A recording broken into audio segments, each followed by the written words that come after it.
ازيكم يا جماعة؟ عاملين ايه؟ يا رب تكونوا كويسين وبخير دايما.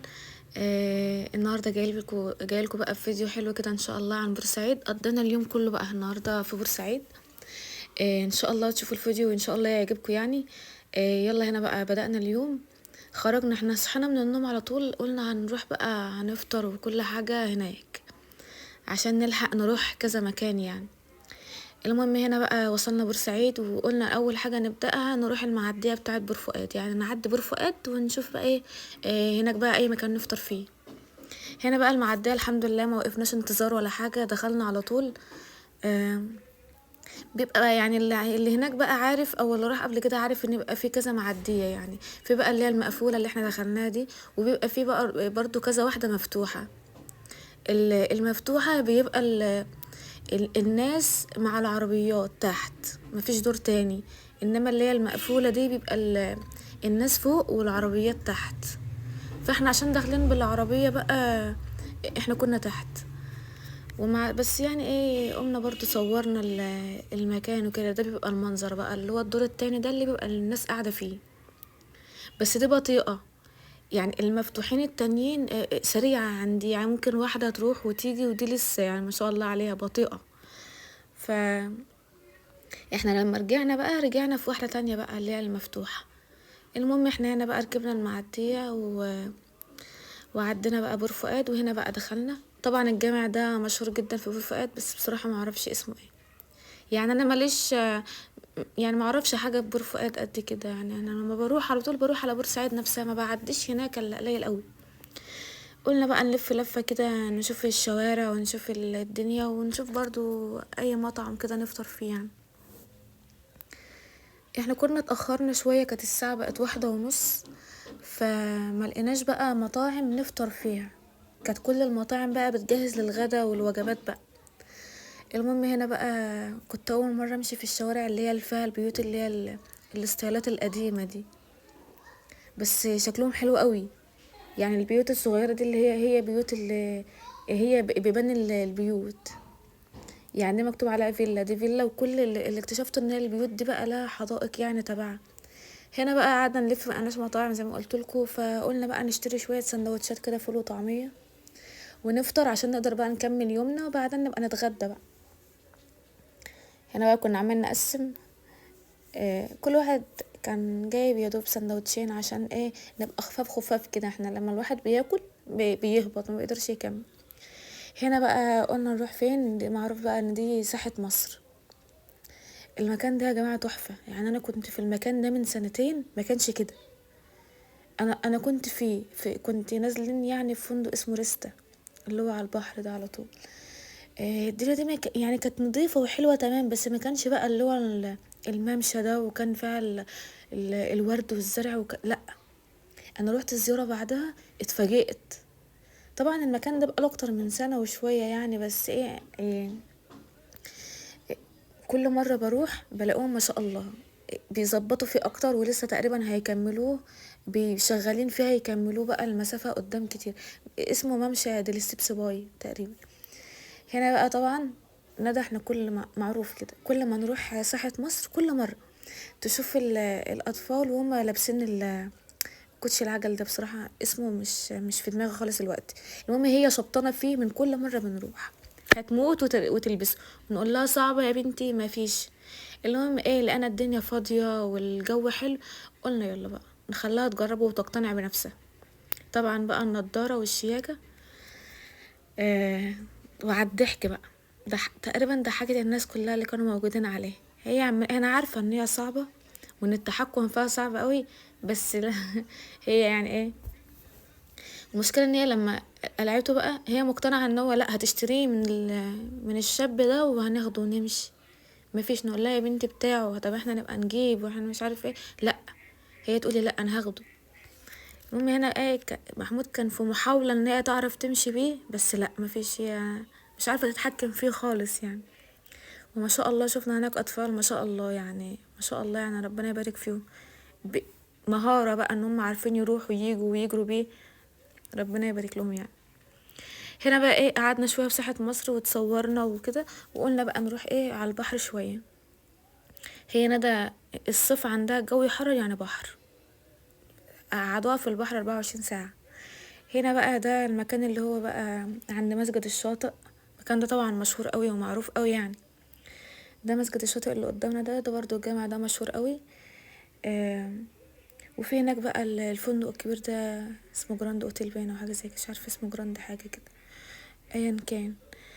المهم المكان ده معروف. هنا بقى اللي هو المطعم بتاع الخديوي، والمكان ده بقى ممشى برضو بالليل بقى، مليان مطاعم ومليان كافيهات ومليان بقى دنيا يعني. والناس بالليل بقى كلهم بيجوا فيه، لان في حديقه كبيره قوي ما شاء الله، مساحتها كبيره قوي. دي بقى اللي قاعد فيها بقى براحتكم يعني، مجان وتمام عادي.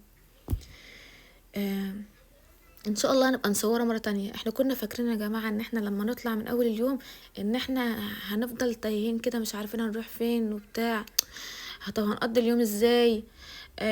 بورسعيد برضه مفيش فيها اماكن كتير، بس اكتشفنا ان هو لا، ده احنا عشان نقعد بس في كل مكان شوية اليوم طار.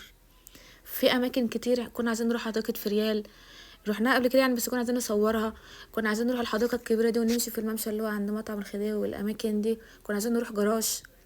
كان في كذا مكان مخططين ان احنا نروحه وما لحقناش نروحه بصراحه. اليوم لقيناه خلص بسرعه قوي. هنا بقى رحنا على البحر. احنا كنا بقى قعدنا على البحر بس الدنيا كانت فاضيه. بس من بعد العصر حوالي الساعه 4 كده لقينا بقى ايه، في اتوبيسات بقى جيت، في ناس بدات يبقى في حركه. بس نزول البحر كان خفيف قوي يعني، لسه برضو الجو ساقع شويه. بس ندى طبعا لا، ما عندش عندها الكلام ده، لبست المايو وقعدت تلعب في المية شويه، وركبت بقى حصان والحركات دي. هنا بقى كنا خلصنا وماشيين. قلنا بقى ناخد لنا كام لقطة يعني، وقفنا انا بقى خدنا كام لقطة، وكان الجو حلو، الشمس كانت خفيفة، كنا الساعة 5 تقريبا كده. فقعدنا بقى تصورنا شوية، وعملنا شوية برضو ايه فيديوهات لندى وبتاع. ده بقى المكان المفاجأة بالنسبة لي. اللي عارف المكان ده عارف ان دي كان اسمها البالة، مكان البالة القديم. انا قعدت تقريبا سنة، جيت اتفاجئت. احنا كنا رايحين المفروض ان انا رايحة عند السوق بتاع السمك اللي على شمالنا، ده سوق السمك طبعا، سوق ضخم يعني معروف من زمان. ده بقى اللي انا اتفاجئت بيه.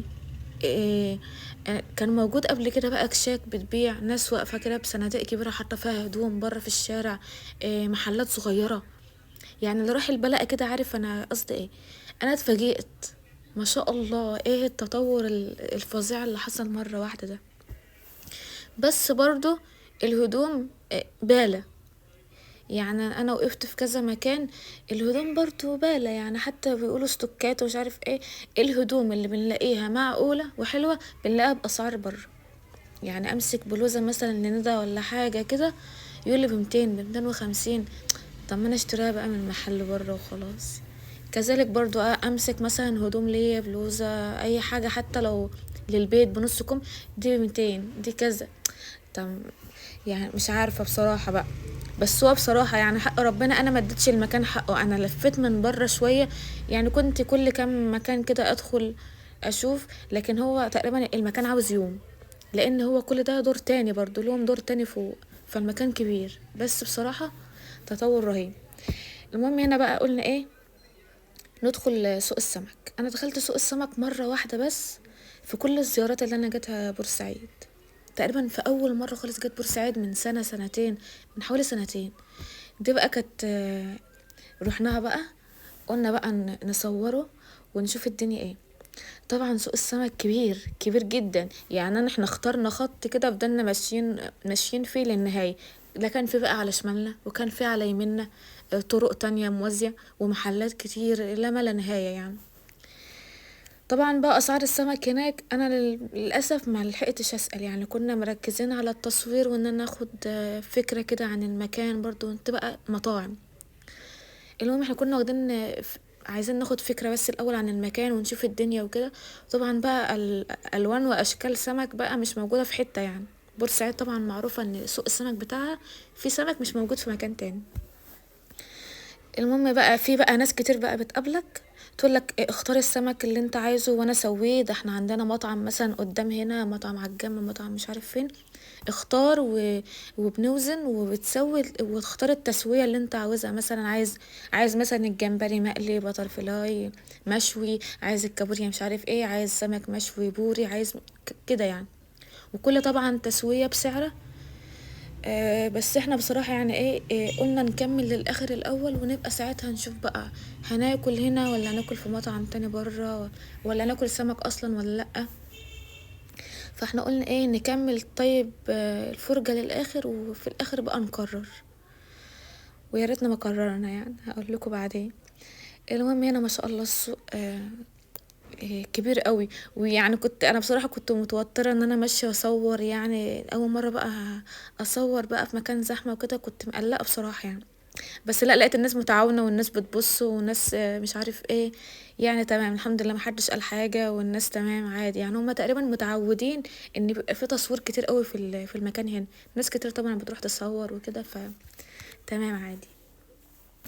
فضلنا بقى طبعا هو كل ده احنا ماشيين في خط مستقيم، لا دخلنا شمال ولا يمين. ما شاء الله بقولكوا كبير قوي. المهم احنا وصلنا لاخر الخط، لقينا واحد بقى اصطادنا. تعالوا بقى وبتاع. فطبعا احنا كنا هبطنا وبقالنا كام ساعة ويدوبك على سندوتشين وكده، فقلنا ايه نقعد. انا ما كنتش مرتاحة للقعدة يعني، انا كان نفسي ان احنا نقعد في مكان تاني. فشوفوا انا حتى شكلي كان ايه خلاص بقى. انا كنت قاعدة مش متفائلة وكنت هبطانة، فمع ذلك يعني قلنا خلاص تمام. المهم احنا طلبنا. فين المنيو؟ مفيش منيو. اسألوا على اللي انتوا عايزين تاكلوه وانا هقول لكم. طيب الجمبري اسعاره كذا، مش عارف ايه. طب احنا عايزين بطل فلاي وعايزين مقلي. قال لنا ماشي هينزل لكم. المفروض بقى يا جماعه اي مطعم يعني اسماك بينزل طحينه وسلطات وحاجات من دي. نزلوا لنا العلب، علب بلاستيك. انا نسيت للاسف حتى اصورها. علب زي بتاعه المخللات كده، علب صغيره فيها شويه طحينه صغيرين، فيها شويه بابا غنوج مش عارف ايه. كل علبه من دول ب25 جنيه، تفتحها تحاسب عليه. العيش نازل تفتحه تحاسب عليه. والاكل شوفوا الطبق اللبن الصغير ده كان المفروض ان ده ربع كيلو جمبري مقلي. مش عارفه ازاي ده تقريبا كانوا 5 وحدات. والحجم مش كبير يعني، يقول لي مثلا لو حجم كبير لا. المهم يعني كان احسن حاجه في الموضوع ده شويه الشوربه يعني. بس طبعا ظبطتها بقى ملح وليمون وكده والحمد لله يعني. كانت تجربه مش وحشه قوي بس يعني الحمد لله. المهم يا ربي بس يكون الفيديو عجبكم. يا ريت تدعمونا بلايك واشتراك للقناه.